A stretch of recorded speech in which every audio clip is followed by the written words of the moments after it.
New day, new goals, let's own it, and I'm all packed up, getting ready to head to the airport to go to Arizona to a mansion of one of the most successful entrepreneurs that we've ever had on the show. I mean, he's done nearly $1 billion in sales with over 13 companies, and we're gonna get into his latest company, a venture where he partnered with Tony Robbins.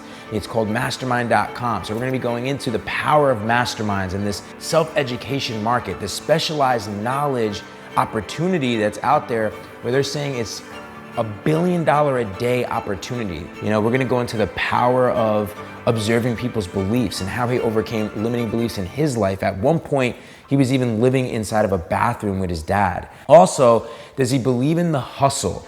Or has he had some kind of awakening? We're also gonna get into the underdog advantage and how do you turn that into your advantage. But let's get to the airport and head to the mansion and meet the man, the icon, the leader himself, Dean GRAZIOSi.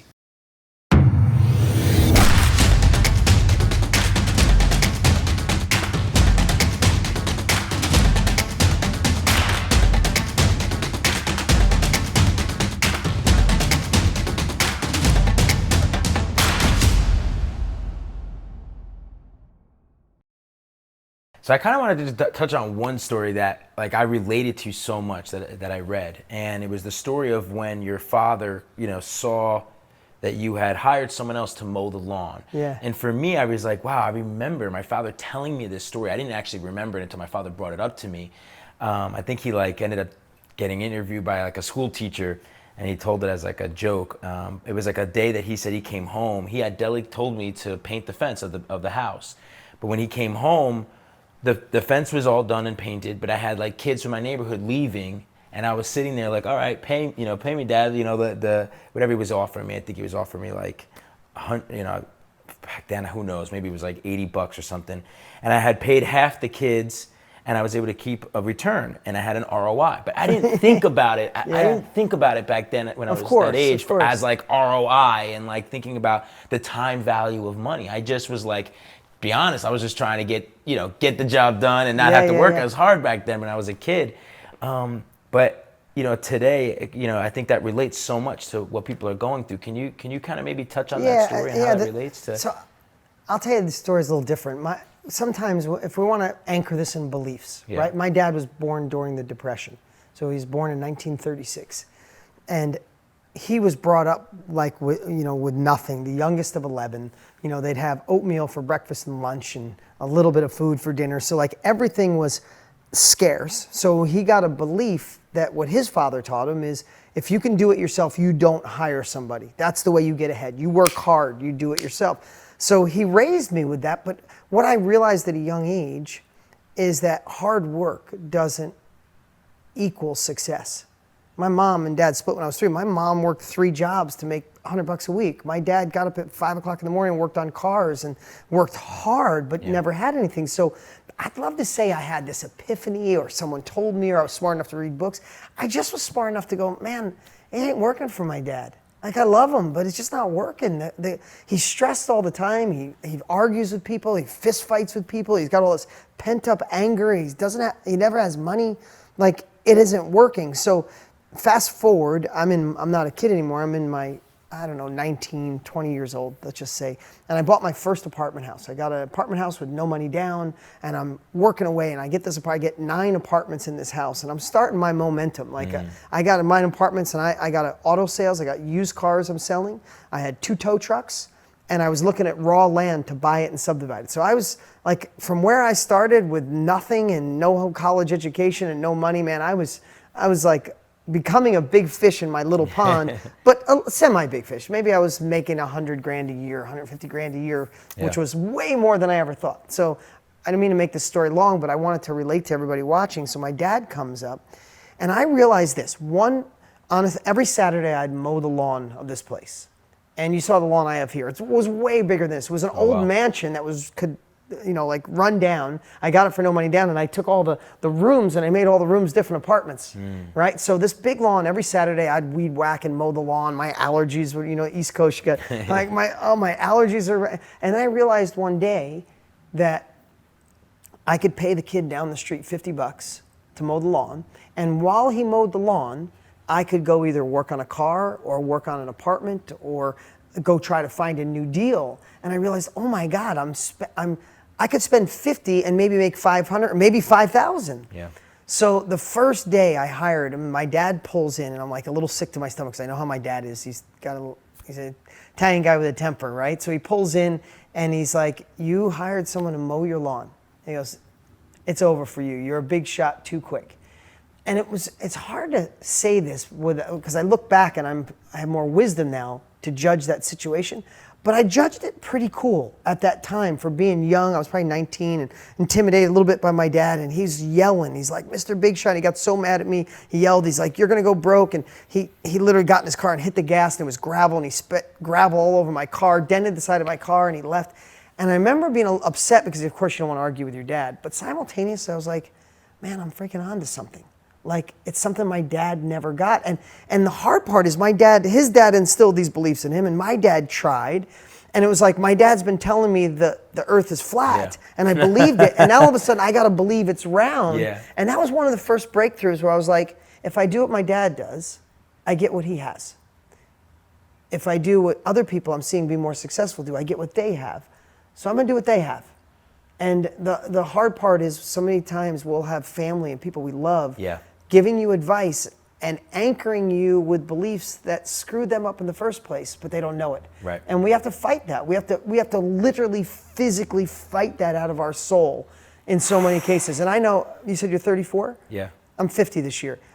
I still have old beliefs that I don't know were there, and I'll go to do something and I'm like, where the hell did that come from? Yeah. And I'm in a phase of my life where I'm obsessive on observing my thoughts, obsessing on beliefs I have, obsessing. If I have a knot in my stomach, I go deep and figure out what's the thought creating it. Yeah. And if I'm happy, I literally go deep to find what's creating it because I want to anchor happy thoughts, anchor happy action or thought processes, and I want to get rid of the ones that are not serving me.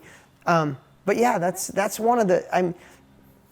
I want to just say one more thing, and let's get to the next question. I don't want to just keep going down the road here, but when you listen and you're a part of this, so many times when somebody wants to be successful, and I've got a lot of years in helping entrepreneurs, it's like they think that you're going to have a conversation with them, like, all right, you guys ready for this? Let me show you. And like you reach over and grab this magic box and go, this is how you, secret. This is it. And like sun goes out and angels sing. Mm-hmm. It's honestly what we're talking about right now. Yeah. If you don't change your belief and change your story, you never get out of your own way because you have a story that's keeping you right where you are. Yeah. How do you truly shift that? Like, you have all these stories, these limiting beliefs. Like, how do you break through that? For the people out there right now that are watching this that like truly are focusing on the lack, truly you're still focusing on not being good enough. Yeah. You know, so I would say, as you were talking, I always try to boil it down for myself. I'm a really simple thinker. Like, I probably still have a 7th grade reading level. Like, I have dyslexia, it's still hard to read. I listen to a book every 10 days. So I try to just really boil it down. So this is how I would share. There's beliefs that you have that someone else gave you, right? If you're listening or watching right now, and you don't even realize it. You sometimes, if you're new in this journey to be an entrepreneur or new into personal growth, you might think, no, it's just my facts. My parents don't support me. It's just the fact I don't have money. It's just my fact. I live in Newark, New Jersey, and there's no hope here. Fact is nothing more than your perception of a situation. So one way to change a belief is to look through the eyes of two different perspectives of the same situation. So it's something simple I've been sharing for a long time is somebody gets in a car accident, right? My dad, in a bad phase of his life, if he got in a car accident, if somebody pulled out in front of him, right? He might lose his mind. Be like, my insurance is going to go up. I'm going to be late. What are you, a stupid idiot? You don't know how to drive. Like, somebody could be violent, like fight and be mad over the circumstance of a car accident. Or someone else, you pull out in front of them, you get in an accident, they get out and they go, hey, don't worry. You okay? Are you okay? Yeah. I'm good. This is sheet metal. We have insurance for this. Hey, let me get you a cup of coffee. You seem stressed. I'm sorry. No, don't worry about it. It's no big deal. I didn't want to go to the meeting I was on my way to anyway. So, as simple as that sounds, it was one situation, a car accident. But two different beliefs gave people two different senses of reality. So what I would say is when you're going to start the business, to want to scale the business, to quit the job that's driving you crazy, that's robbing your soul, there's people going to give you advice. And it's going to trigger old beliefs. And what I do, one of the things is I just think of people I know with the belief that I might have. And I go, how is their life? And I never go, oh, the person that's scared, the person that doesn't take action, the person that looks at that glass half empty. I never say, oh my God, they have that belief and they're successful. It's always, now they're stuck.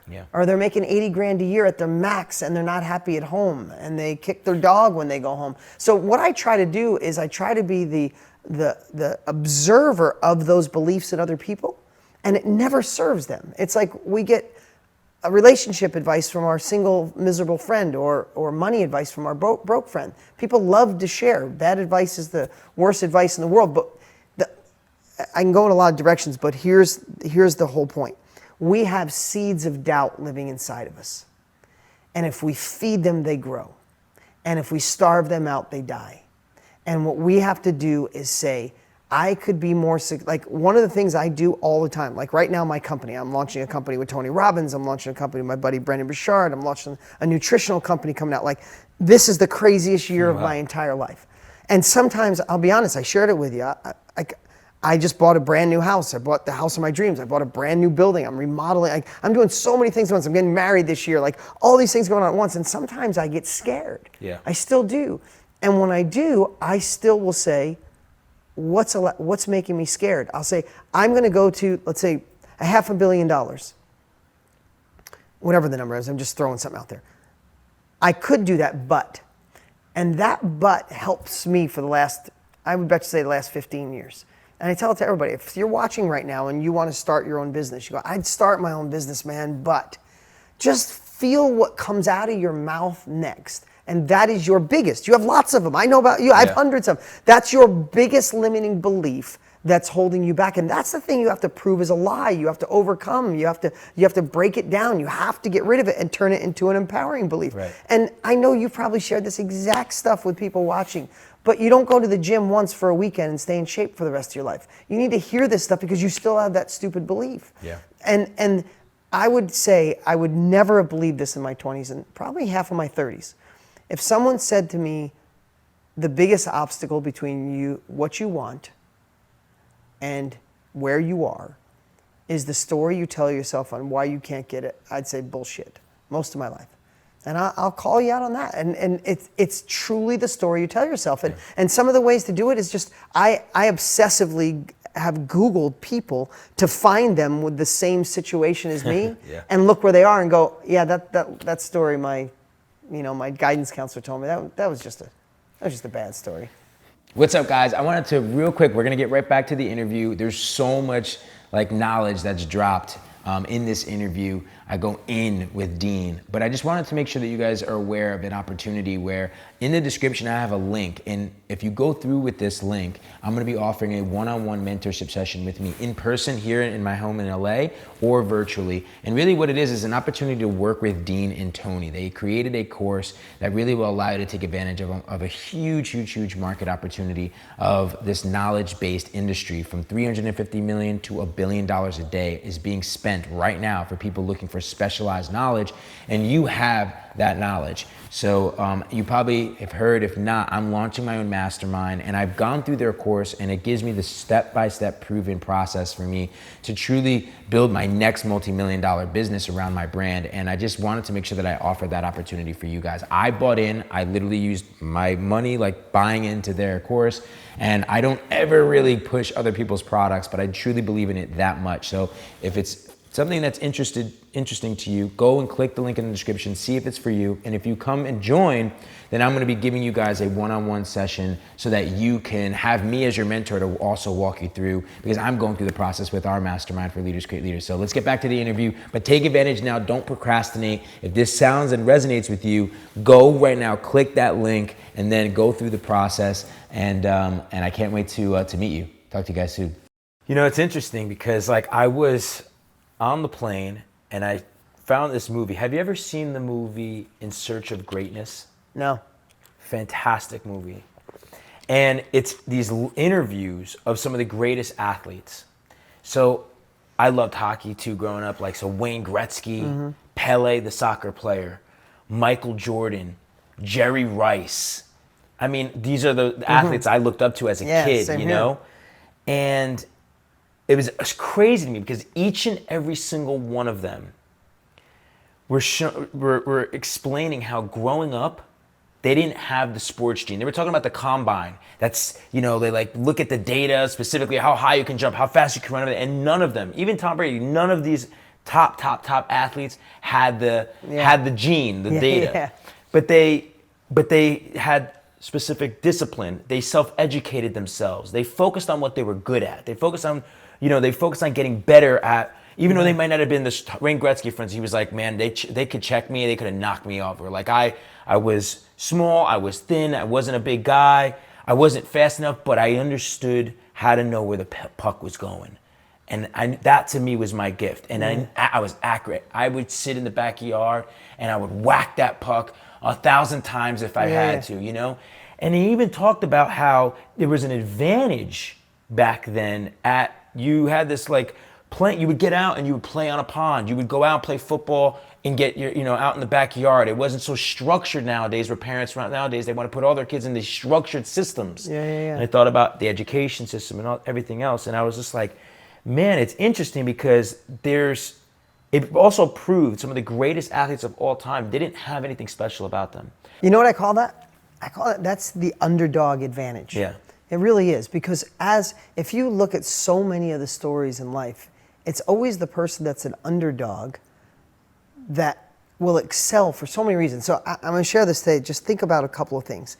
When you're an underdog, when you don't have the sports gene, or when you weren't born with the money, or parents that think you're insane, or friends think that you're crazy, or you live in Newark, New Jersey, or you live in the wrong place,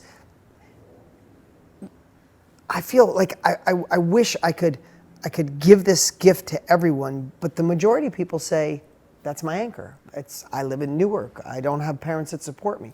But there's this percentage, and I hope it's everybody watching or listening right now, me too, that use that as their fuel. Like, I think of some of the things, I'm going to share them with you. Tell me, when people told you that you were crazy, there was a point, there was a certain time in your life where you question yourself, but I guarantee you there was a point in your life where inside you were like, you just fucking watch.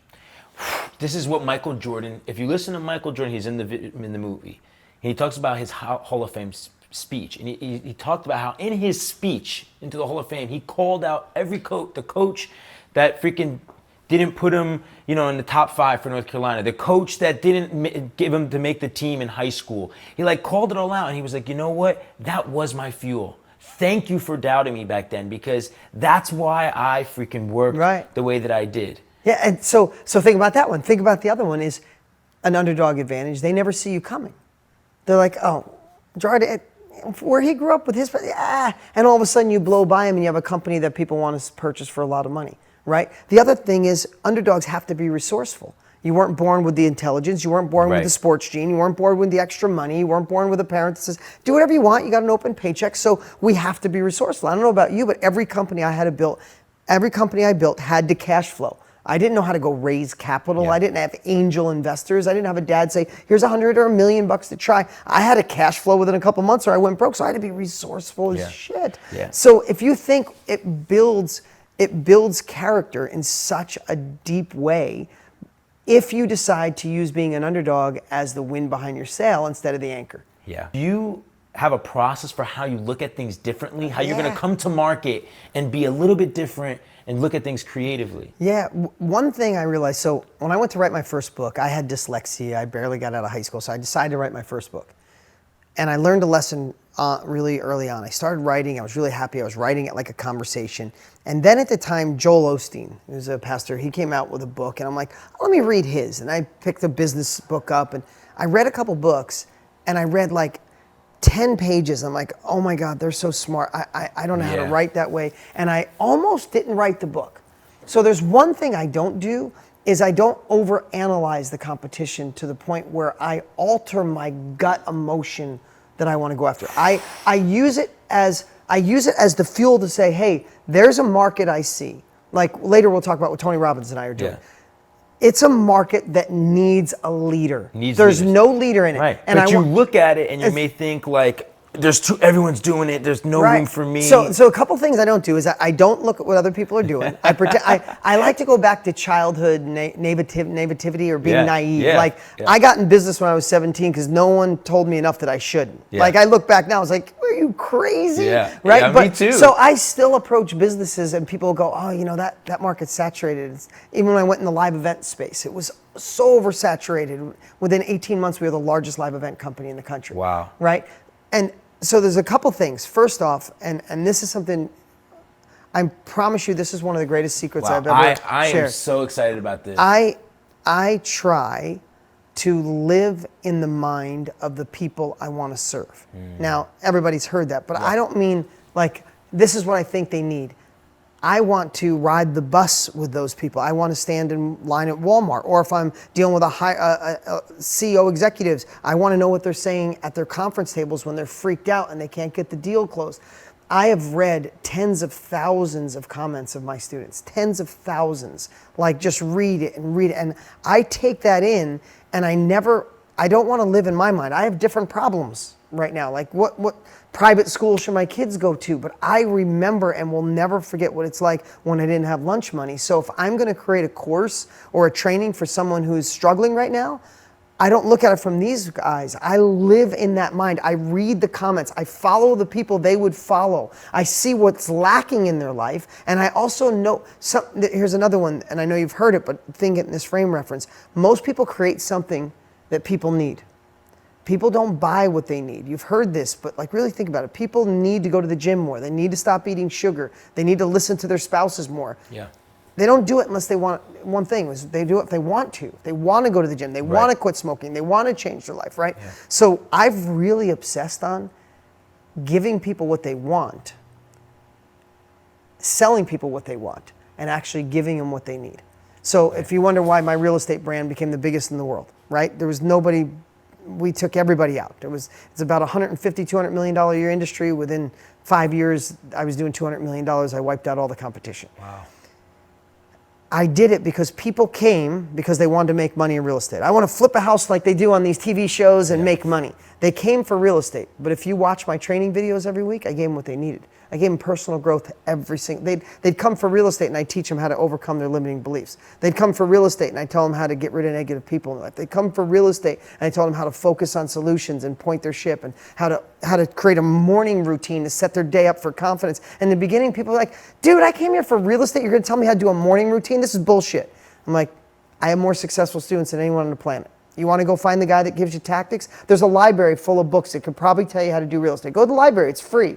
I'm here to change you so you can change what you need. So I think and I've never shared this, but I think what I've obsessed on is just that, is I know what people want to buy and I give it to them. But I'm kind of sneaky. You buy to get rich. I'm going to change everything about you so you can go out and do it, because you can give people a business on how to sell $20 bills for $10. Yeah. And they'll come back and go, oh, my family said this won't work. Nobody will buy $20 bills where I live. Like, they'll just come up with those stories. Yeah. So it's like, I'll sell you the business, but I'm gonna work under here and fix your shit. What is your definition, and how do you believe that you're able to truly create a life of abundance?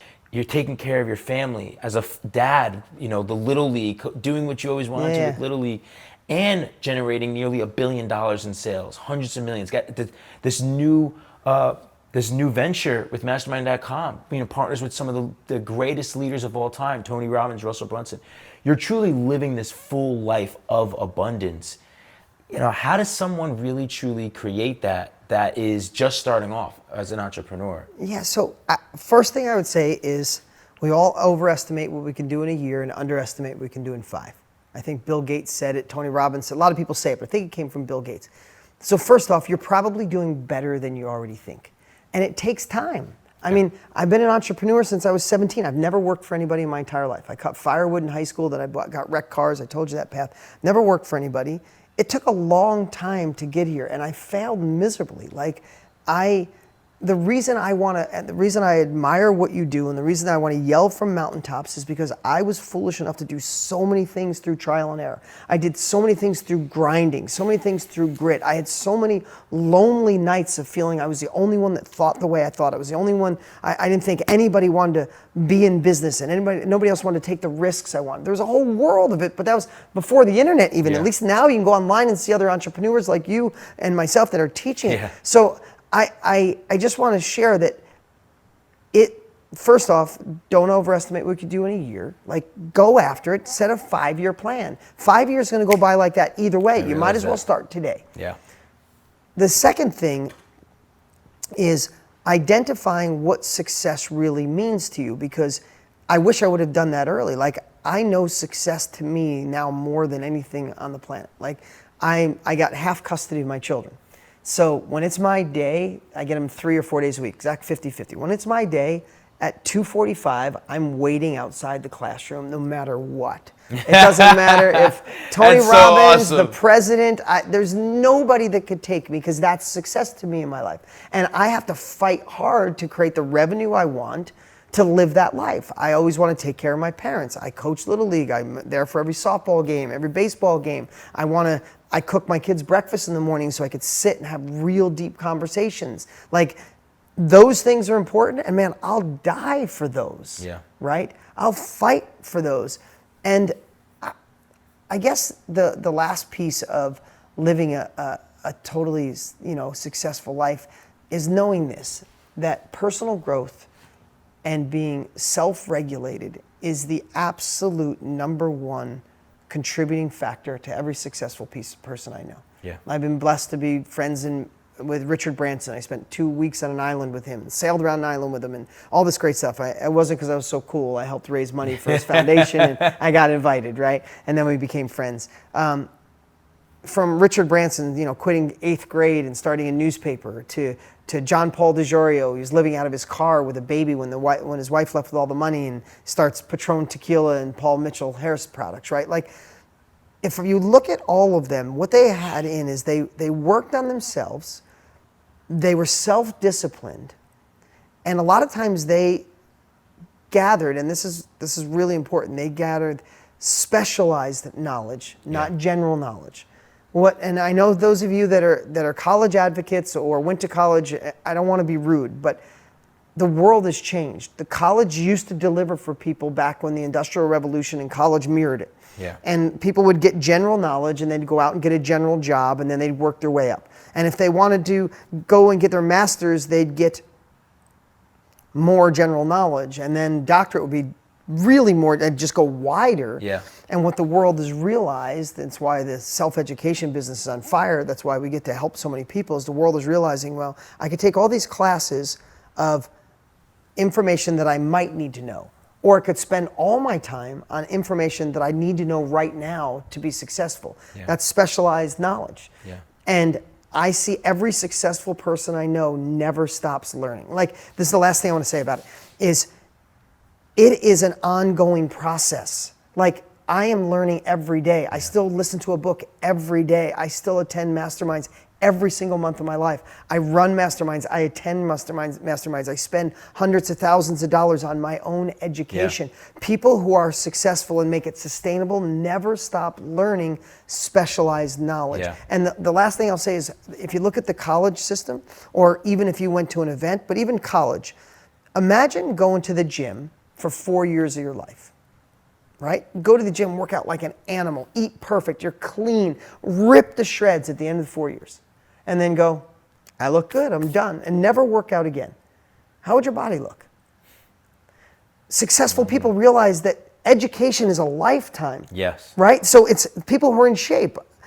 I work out 5 days a week, 6 days a week. I've been doing it for 30 years. I have to, because if I quit, it changes fast. And it's the same thing with people who want sustainable success. They immerse themselves in some kind of education, and then they think that life will continue to grow. It won't. Like, you get out, and then you're on this like slow rise, and you wonder why the person next to you is taking off. It's because of those couple things: self-discipline, self-education, specialized knowledge, and going to the gym metaphorically all the time. The economy has changed, and I kind of want to start with like asking you, If you lost everything right now, Dean, if you lost this entire house, you lost your empire right now, and you had to start over, knowing what you know, what would you do right now to start making money?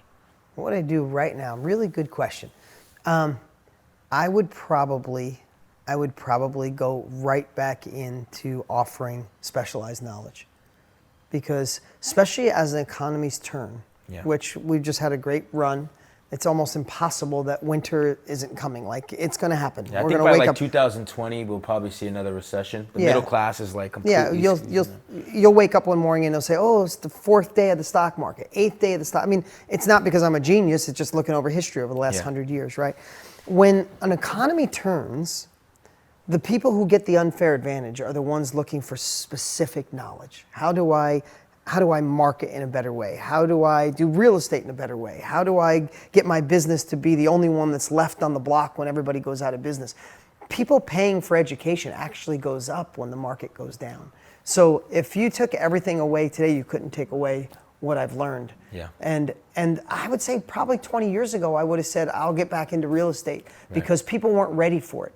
We've hit a tipping point. The world knows, I don't know if you know this, but the self-education business is a $355 million a day industry right now, an industry that barely existed 10 years ago. Wow. Forbes just said it'll be $1 billion a day by 2025, a day. Wow. So the world is saying, okay, I can go to university for 4 or 6 years and come out with general knowledge and hope to get a job. Did you know that and have college debt. I did a documentary on this called College Conspiracy. Oh yeah, amazing. And it's amazing that you're exposed to that. And I don't know if you saw, but only 27% of people right now that go to college and get a degree get a job in that field. 27%.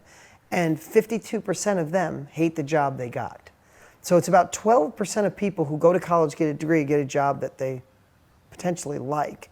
So what the world's realizing is 5 years, 7 years, 50,000 in debt, or I go learn directly from you because you've been doing it for 10 years and you're nice enough and willing enough to share it.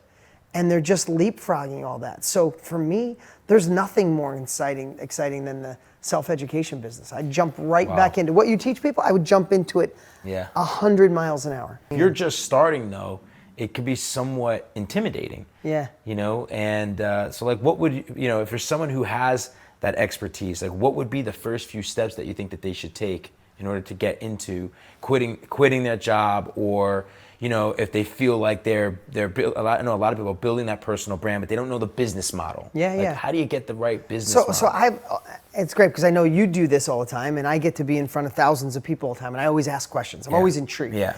So I told everybody, I said, I'm working with my buddy Tony Robbins, and we want to create the gold standard blueprint to help you do workshops, build communities, create masterminds, create groups where everybody collectively can get smarter, right? This is the world. This is how we make self-education the new norm. So I'd say to people, who would like to get paid for what you already know? The whole audience is like, yeah, hell yes, right? I just did this 2 weeks ago, a couple thousand people. And everybody raised their hand. I said, but, there's a but. Who's a little nervous about it? Yeah, kind of. I said, so tell me what would be, and I've asked this question, and the first thing people ask is, I'm not sure what I'd teach, right? And what I've realized, and this is why I've obsessed on this for the last year, is most people are unconscious competence. They do something so well, but they've had trial and error and failures and successes, and all of a sudden they're really good at something. One thing, a hobby, a skill, an expertise, even a passion. They're good at it, they have knowledge on it, and what they don't realize is that even if they're 1 year or 30 years ahead of somebody else that's going to go down that path, if they would share what they know, they give some other people an unfair advantage. I mean, I have a dear friend who was in accounting for 20-something years, Michael Rosbush. He was in accounting, and he's like, he didn't want to be an accountant anymore. This guy made it all the way to CFO, then he started his own company, and he's like, I'd love to teach people, but no one's going to want it. Accountants don't pay money, and no one's going to want to learn. And I remember the conversations he had and conversations I had with him. I said, man, you are 30 years ahead of somebody just getting their degree right now. Yeah. You failed miserably. You know the ropes. You know how to, like, I went through this whole thing. Long story short, he has a thriving $50,000 a month business right now. teaching accountants how to go faster. Yeah. And I just used accountants because it could seem like the most, for me, that's like would be the most boring thing in the world. If you're an accountant, you must love it, right? Yeah. But I think the first thing is giving people a process to go, wow, I really am good at that.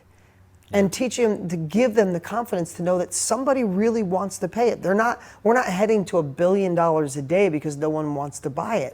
And Tony and I we hired a girl to do research, and we found people teaching wedding photography to how to do a fade in a hair, and a guy's teaching young guys how to be doing workshops on weekends. And we found somebody who had endometriosis, and she cured it of herself, so she started curing friends, and now she runs a community teaching how to cure endometriosis, and she's doing $500,000 a year and helping to impact people all over the place. Yes, in what we do in marketing and sales, but every single part, like every niche, is figuring out that they need help. Yeah. So it's not limited to just people that are at the highest level anymore. If you have a little bit of expertise, if you're a year or two ahead of somebody else, you can do it. And then the other thing too is if I was just starting out.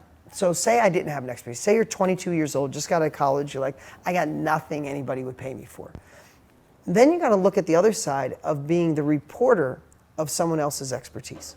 So let's just say pick wedding photography. If you're listening right now and I said, hey, would you pay me $500 for a weekend Zoom workshop if I taught you how to run a successful photography business that could get you to $250,000 a year if you wanted to be a photographer? But the only thing is, I've never taken a picture in my entire life, and I don't own a photography business. There's nobody going to pay you, right? I just did this on stage last week, literally. But then I said, okay, guys, but the world's gotten smaller. What if I said, same thing, it's $1,000 or $500 for a 2-day Zoom workshop. I'm going to teach you how to build a thriving photography business at $250 a year. No, I've never taken a picture, and I don't own a photography business. But I went on social media and Instagram for about 3 months, and I found the 10 most successful photographers in America. And I DM'd them, and I got 8 of them on the phone. I did a 2-hour interview with each, and I extracted their biggest secrets to marketing, to making their photography look big, how they scaled their business, how they hired people to do the work for them because they have freedom. And I correlated their knowledge, and I found the 10 exact steps to build a $250,000 a year photography business from the 10 best in the country. I said, who in here now would pay me $500 for a weekend Zoom call? The whole audience raised their hand, right? So if you have the knowledge, I feel you should be obligated to extract it, share it for a profit and impact. But if you love this industry and want to be part of heading towards $1 billion a day, become the reporter of other people's expertise until you build your own. Yeah. Does that make sense? Hell yeah. Hell yeah. I love it. And I feel like there's more creates more. Like there's so much opportunity. You don't have to look at it as competition. You know, there's so many people in the world right now that will need this, especially as the economy starts to turn. Absolutely. So, and the other thing you see, especially with the people you help, is the world has gotten social media, instead of it using us, when you flip it on its back and use it, it's so powerful, right? Don't let Facebook use you. Use it. Don't let Instagram use you. Well, talk to me about that, because you said for a while you actually didn't. Because you were a king of infomercials, and you kind of like neglected social media. Yeah. So many people they have that new limiting belief and that fear of like what people will think of them. Yeah. Right. Or that and they don't put themselves out there. What was What were the steps that you took in order for you to like kind of start to really leverage social media, especially if you're going into this industry? Impact drives me more than anything now. And what I realized is I was missing a whole couple generations by not being on social media. Yeah. And I knew I had a good message to share with people, and they rewarded me by, I think a year and a half ago I had like 10,000 followers on Instagram. I started doing social nonstop. I started doing stories, and I think we just passed 420,000, and we're growing like at rapid speed. When people are saying Instagram's hard to grow, and we're just on fire right now. So I think for me it was impact. I was missing out on a whole generation or two that needed it. But yeah, I think when it comes to the knowledge business, is the world, because of social media, has become so small and so connected that before, when I started in this business, there was no internet. How crazy is that, right? So when you wanted to do something, you had to cast a bigger net. So if you wanted to be a fitness instructor and you did an infomercial or direct mail or something like that, you had to cast a wide net. I help people get in fitness. Like Jack LaLanne before my time, my dad's time, right? He was just the fitness guy. Because the world's gotten so smaller, if you're into doing Pilates and eating vegan, and you only work out at 5 o'clock in the morning, and you're only working out with pregnant moms, you still could find that niche and have a thriving business. Yeah. Right? Especially on social media. Right. And you can target pregnant moms who like Pilates, who eat vegan, who like to work out early. You could actually target those people. The world has become so small, and I love what you do. It's like, let's teach the world to make an impact, make a profit, and use the hell out of social media instead of it using us. Hell yeah. You know, one of the things I love too is like you're a master at branding, right? Growth.com, now mastermind.com. Talk to me about why Mastermind, because that's something that's been so powerful for me. Yeah. I'm launching for the first time ever my own mastermind, so I'm so excited about using Mastermind.com. Wait till you see what Tony and I created. You're gonna freak out. I cannot wait. It's like the timing is epic. Yeah. And the reason why I'm going and doing that is because also like intimacy is really important to me. Yeah. You know, both online and offline, but definitely offline is, you know, I really felt that I'm ready to start giving some immersive experiences. I noticed that like I have a superpower when I can really bring people in person in intimate settings. You know, but talk to me about the someone who has done it for as long as you have, really scaling that industry, doing masterminds. You know, what made you go into building mastermind.com? Yeah, really great question. And how? Like, for someone who wants to do that, who wants to start a mastermind. Yeah, so first off, nothing has moved the needle in my life, hands down, more than masterminds. The collective wisdom in a room is unbelievable. I attended my first mastermind about 14 years ago. I paid 25 grand to be there. I thought I was crazy. I didn't have the time. I didn't have the money. And I was there for 2 hours. And I was like, oh my God.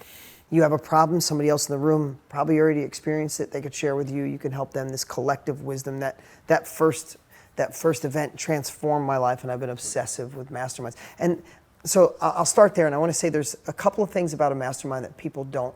And you're going to see this when you start yours. People come because they want to learn from you, and they will. There's no reason to learn through your own trial and error. It's like so 90s, like learn from other people's experience. Start off where they're leaving off. Yeah. And then a good mastermind, you share your biggest breakthrough, so you help everybody, you build reciprocity. That's hands down great. Secondly, you get to learn from the person who's facilitating. They get to learn from you. But there's two big byproducts that most people don't pay attention to. And that's, as an entrepreneur, as somebody who wants more, we feel awkward a lot of times. We feel lonely in our thoughts. We feel like we're crazy. We question ourselves because we are around a majority of people that tell us, don't be a dreamer. This isn't the right time. The economy's turned. Oh, the Facebook that's oversaturated. Oh, there's too many people in the health business. You know, like we have all that. Yeah. All of a sudden you get in a mastermind and people applaud your bravery. They applaud you going for more. They applaud the impact. And all of a sudden you don't feel alone anymore. You don't feel like the outcast. You realize they don't build statues of critics. They build statues of people who take action, that go after, the dreamers, the crazy one. Look at every single person in history that's changed the world. They were the crazies. They were the dreamers. They were the ones that got ridiculed. A mastermind allows you to have this, not only gaining tactical capabilities, it allows you to gain the inspiration to actually go do it. And that's a bigger byproduct that people get than anything else. So masterminds changed my life. Tony Robbins, masterminds changed his life more than any other thing, and being in groups. We both run high-level groups. I have a $100,000 a year group. Tony and I are launching a $250,000 a year group, but I have low-level groups too. And it's the collective wisdom bringing people together. But then if you look back at what Napoleon Hill said about masterminds, it's how Henry Ford got where he's got. It's where Harvey Firestone started Firestone. It's where Andrew Carnegie, which was the richest man in the world, right? If they look at his wealth, he's richer than Bill Gates was in the time he was there, right? All of those guys, and Think and Grow Rich documented, all of them were part of masterminds. They didn't overcloud their brains with general knowledge. They mastermind so they could find specific and strategic and specialized knowledge, right? So it's great. If you never read Think and Grow Rich, it's a perfect part in there. But if you look at what he said in the book,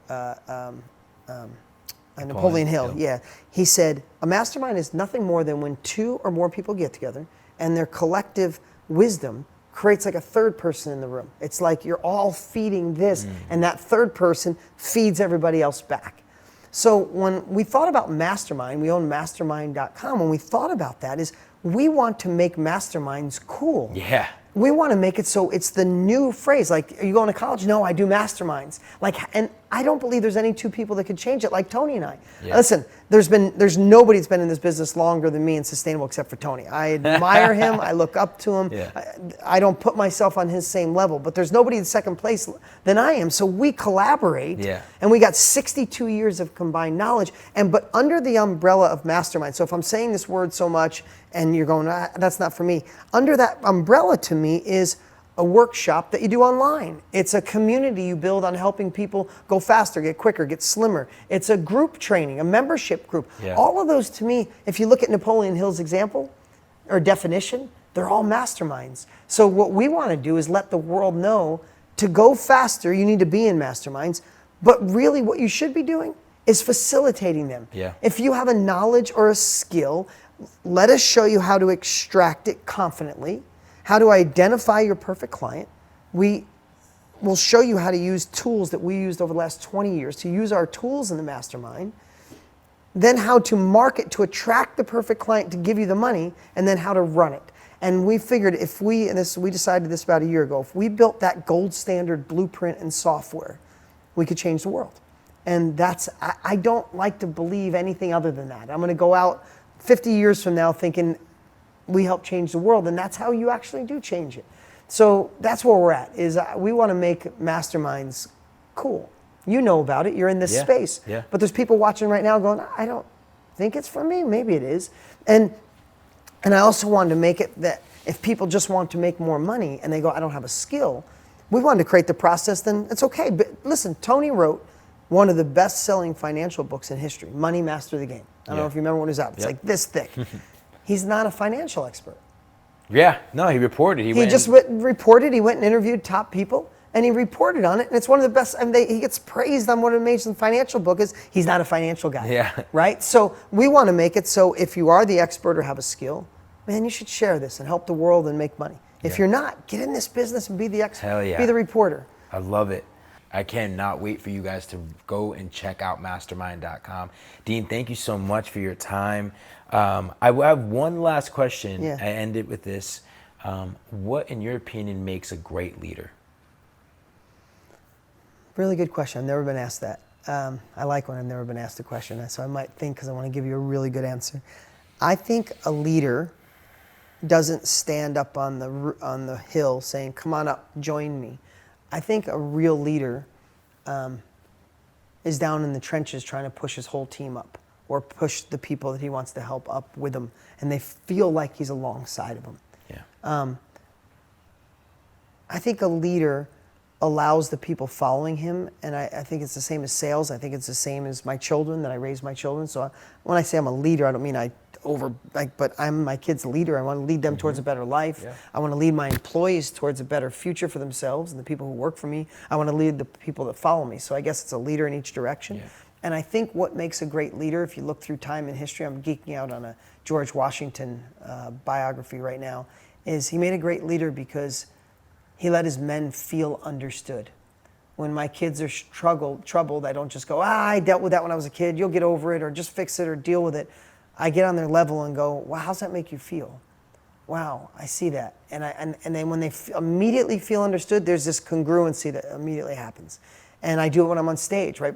When I'm on stage, I don't go, well, this is what I've done, look what I have. It's like, I want to feel their pain, and I want to let them know, I know what it feels like to be where you are. So you know that I understand you, but this is a path we can go down. So I would bet to say, and I'm talking it out in the world, I'd bet to say, good leaders make the people following them feel understood. This episode inspired me so much, as being at that mansion, spending time with Dean. I hope it inspired you guys. I learned a ton. I have put an opportunity in the description, and basically You probably have seen a lot of the videos, you've probably seen a lot of people out there talking about this, but there's only 1 week left for you to join Tony Robbins and Dean's, actual mastermind.com. And this is an opportunity I don't want you guys to miss out on. I literally paid myself, I joined. But also I wanted to offer it to my community because I know how valuable it is. They spent nearly a year building it out. The information works. It teaches you step by step on how to get clear on your product, on your messaging, how to build your mastermind. This is something that I truly believe in. I'm using it to build our mastermind for leaders, create leaders coming out this summer. And I just don't want you to miss out on this opportunity. At the very least, go to my description, click the link, and what I'm willing to offer you if you do, if you go through with it and you take advantage of this opportunity and you buy in and join Mastermind like I have, I'm willing to offer you at a $10,000 value, a mentorship session with me, one-on-one. It can be virtual or in person. You will get that with me. I charge my clients $10,000 for that, and I'll work with you hand in hand. As you're taking this course, you'll have me as a mentor to guide you through and give you that mentorship session. So I'm excited. I hope you guys take advantage of this opportunity. Head now, take action, don't procrastinate. This is gonna be an industry that goes from $350 million a day to $1 billion a day. So let's learn from the best in the industry. Let's take advantage and let's impact people's lives. Enjoy the day. Your host, Gerard Adams. Peace.